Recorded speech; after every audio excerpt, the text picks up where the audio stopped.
بسم اللہ الرحمن الرحیم الحمدللہ رب العالمین والصلاۃ، جن کو آپ live translator of the prophet peace be upon him, حضور کا مترجم، حضور کا ٹرانسلیٹر، سرکار دو عالم صلی اللہ علیہ وسلم کا ترجمان، انٹرپریٹر کہہ سکتے ہیں۔ جس طرح مختلف صحابہ کو مختلف مہارتیں حضور صلی اللہ علیہ وسلم کی نگاہ کرم کا صدقہ نصیب ہوئیں، حضرت زید بن ثابت جلیل القدر صحابی، کاتب وحی، حضور کے خط لکھنے والے،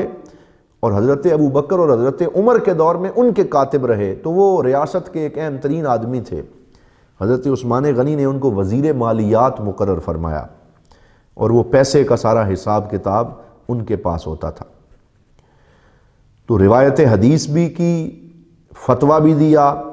اور گورنری اور ولایت جو ہے وہ بھی ان کو نصیب ہوئی کہ حضرت سیدنا عمر فاروق اور حضرت سیدنا عثمان غنی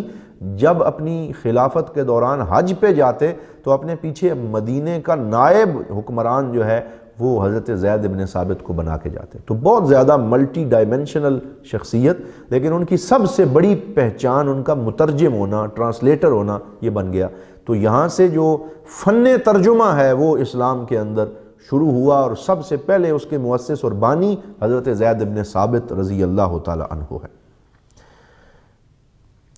آپ کے بیٹے سیدنا خارجہ بن زید بن ثابت رضی اللہ تعالیٰ عنہ وہ بیان کرتے ہیں، اور حضرت امام احمد بن حنبل اس حدیث کے راوی ہیں کہ زید بن ثابت رضی اللہ تعالیٰ عنہ نے اپنے بیٹے کو بتایا کہ ذُہِبَ بِی الی النبی صلی اللہ علیہ وسلم، جب حضور مدینہ تشریف لائے تو حضرت زید بن ثابت کو حضور کی بارگاہ میں پیش کیا گیا۔ فَأُعْجِبَ بِی رسول اللہ صلی اللہ علیہ وسلم، تو وہ کہتے ہیں کہ حضور صلی اللہ علیہ وسلم کو میری شخصیت میں اور میرے اندر جو لیاقت اور ذہانت اور علم کا شوق تھا وہ بڑا پسند آیا، حضور مجھ سے بڑے خوش ہوئے۔ تو بتایا گیا ھذا غلام من بنی نجار، کہ یہ بنی نجار کا ایک چھوٹا سا لڑکا ہے، یا رسول اللہ آپ کا غلام ہے، چھوٹا سا لڑکا ہے۔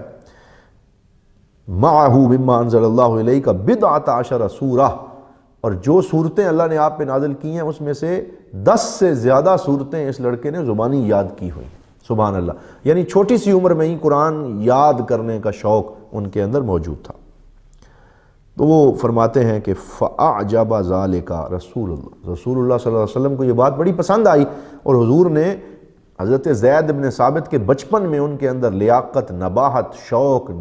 اور ان کے اندر ذہانت و فطانت دیکھی، اور اپنی نگاہ نبوت سے دیکھ لیا۔ تو اسی دن حضور نے انہیں حکم دیا، یا زید تعلم لی اللغۃ العبرانیہ، اے زید میں تجھے حکم دیتا ہوں میرے لیے عبرانی سریانی زبان سیکھ کے آؤ، کیونکہ میں یہودیوں پہ اعتبار نہیں کر سکتا، تو ان کی جو عبرانی زبان کی کتابیں ہیں وہ مجھے پڑھ پڑھ کے سنایا کرو، تو عبرانی زبان سیکھو جو یہودیوں کی زبان تھی۔ تو حضور نے ان کے اندر یہ دیکھا تو ان کو حکم دیا، فَتَعَلَّمْتُ لَهُ كِتَابَهُمْ، تو میں نے رسول اکرم صلی اللہ علیہ وسلم کے لیے یہودیوں کی کتاب کو سیکھا۔ فَمَا مَرَّتْ لِي 15 لَيْلَةً حَتَّى حَذَقْتُهُ، صرف 15 راتیں گزری تھیں کہ میں نے عبرانی زبان سیکھ بھی لی اور اس میں مہارت بھی پیدا کر لی۔ یعنی 15 دنوں میں ایک زبان سیکھ کر اس پہ عبور حاصل کرنا، یہ صحابی کی کرامت ہے، یہ اللہ کا خاص فضل ہے، یہ ان کی محنت اور شوق ہے۔ فَكُنْتُ أَقْرَأُ لَهُ كُتُبَهُمْ، تو جو بھی کوئی خطوط آتے تھے حضور کے پاس عبرانی زبان میں، حضور کو وہ پڑھ کے سناتا، ترجمانی کرتا، اور پھر سرکار دو عالم صلی اللہ علیہ وسلم جو جواب دیتے وہ اس عبرانی زبان میں لکھ کے بھیجا کرتا تھا۔ تو یہ لائیو ٹرانسلیشن جو سرکار دو عالم صلی اللہ علیہ وسلم کی ہے، جسے ترجمہ فوریہ کہا جاتا ہے، اس منصب پہ حضور نے ان کو فائز کر لیا۔ اور حضرت علامہ ابن کثیر لکھتے ہیں ھذا ذکاء مفرط جدا، کہ یہ ایسی بڑی ہوئی ذہانت ہے کہ 15 دنوں میں ایک لینگویج پہ عبور حاصل کرنا، پھر اس کو بولنا، یہ حضرت زید بن ثابت کا کمال ہے۔ اور اس حدیث سے یہ پتہ چلتا ہے کہ سرکار نے چھوٹی عمر میں ان کی مہارت کو بانپ لیا، اور پھر یہ بھی سبق ملتا ہے کہ مترجم قابل اعتماد بندہ ہونا چاہیے، جس کے دین اور جس کے جو ہے وہ ایمان کے اوپر اور ثقافت کے اوپر آپ کو مکمل اعتماد ہو، تو وہی شخص جو ہے اس سے مترجم یا ترجمے کا کام لیا جانا چاہیے۔ اور پھر حضرت زید بن ثابت نے یہ پڑھنا لکھنا سیکھا کہاں سے تھا؟ یہ بھی بڑا خوبصورت واقعہ ہے کہ جب پہلی جنگ کفر اور اسلام کے درمیان ہوئی، غزوہ بدر ہوا، اور اس میں 70-72 کے قریب کفار قیدی بن گئے، تو آپ کو پتہ ہے سرکار دو عالم صلی اللہ علیہ وسلم نے حکم دیا کہ تم میں سے اگر تو اتنا فدیہ اور جرمانہ فدیہ ادا کرو تو پھر تمہیں رہا کیا جائے گا، یا 10 مسلمان جو بچے پڑھنا لکھنا نہیں جانتے انہیں پڑھنا لکھنا سکھا دو تو آزاد کر دیا جائے۔ تو حضور صلی اللہ علیہ وسلم نے جب یہ کہا فرمایا تو حضرت زید بن ثابت انہی بچوں میں سے تھے جنہوں نے اس وقت ان قیدیوں سے پڑھنا لکھنا سیکھا، اور وہاں سے پڑھنا لکھنا سیکھا، پھر قرآن کی صورتیں یاد کیں، اور پھر اپنے اندر اتنی مہارت پیدا کر لی کہ پھر صرف ایک زبان نہیں بلکہ حضور نے تو انہیں ایک زبان سیکھنے کا فرمایا، انہوں نے 6 زبانیں سیکھیں، جن میں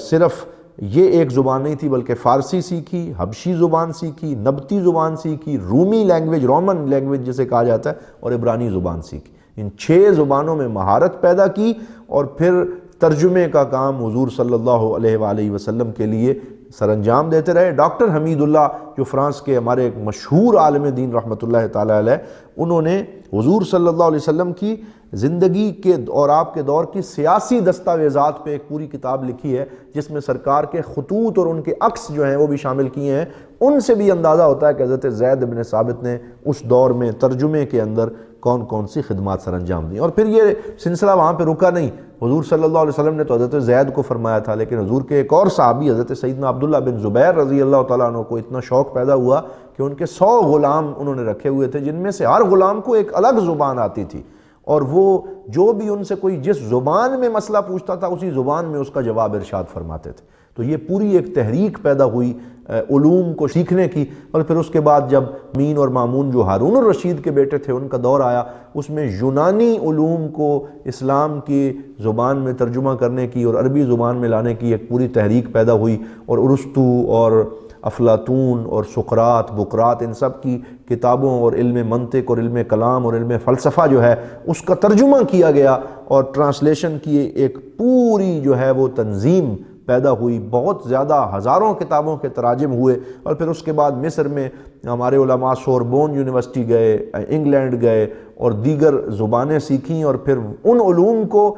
جو ہے وہ عربی میں منتقل کیا، اور عربی علوم کو وہاں تک پہنچایا تاکہ اسلام کا پیغام دور دور تک پہنچ سکے۔ تو یہ علم کا ایک سفر ہے جس کا آغاز حضور صلی اللہ علیہ وسلم نے صحابہ کرام کی رہنمائی سے کیا۔ ہمیں بھی یہ چاہیے کہ ہم زبانوں میں مہارت پیدا کریں، اور عبادت اور تقوی کے ساتھ ساتھ علم کے اندر پوری کمانڈ پیدا کریں تاکہ اسلام کے پیغام کو پوری دنیا میں عام کر سکیں۔ اللہ رب العزت عمل کی توفیق عطا فرمائے۔ والسلام علیکم ورحمۃ اللہ وبرکاتہ۔